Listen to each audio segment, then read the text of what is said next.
Sugatan ang driver at pahinante ng isang truck matapos sumalpok sa isa pang truck sa Del Rosario, Naga City kahapon.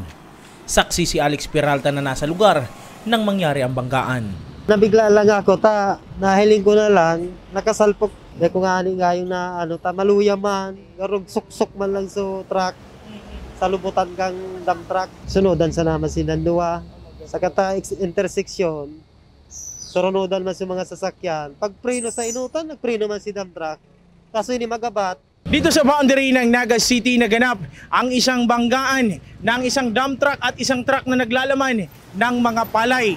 Ayon sa mga residente, mabilis namang naisugod sa ospital ang pahinante at driver ng mga truck. Sa investigasyon ng mga pulis, nawalan ng preno ang truck dahilan para tuluyang sumalpok sa pansamantalang nakatigil na dump truck. Susugduman sa initial na investigation kan sa tuyang officer on case kan police station number 6 and susugman duman sa ordeal o sa sinabi kay itong driver na nakabangga kan cargo truck.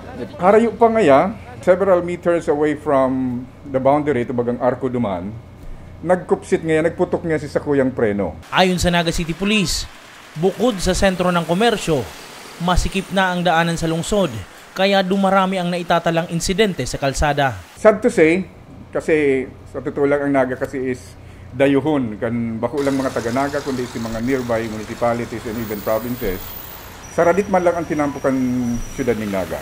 Bako man Darakulao na maray, kadaklan sa tuya, mga 2 lanes streets lang. Nagresulta naman sa higit 3 oras na pagbigat ng daloy ng trapiko sa kahabaan ng Del Rosario ang banggaan, bagay na hindi ikinatuwa ng mga biyahero. May pakiusap ang PNP sa mga ganitong sitwasyong may aksidente sa daan. Pero sana maintindihan niyan kasi mga kababayan, na basta-basta argyan kaya na pagbaranggaan, gilid na nindo. Nagpaalala ang PNP ng madali at kailangang tandaan para sa kaligtasan ng mga motorista at mga biyahero. Tandaan ta po itong acronym bagang Blow Bagets, BLOWBAGETS, Blow Bagets, na kung matatandaan tayan o i-check tang intero yan, may magiging problema sa tuyang pagbabiyahe. Jan Amador, Kamsur News.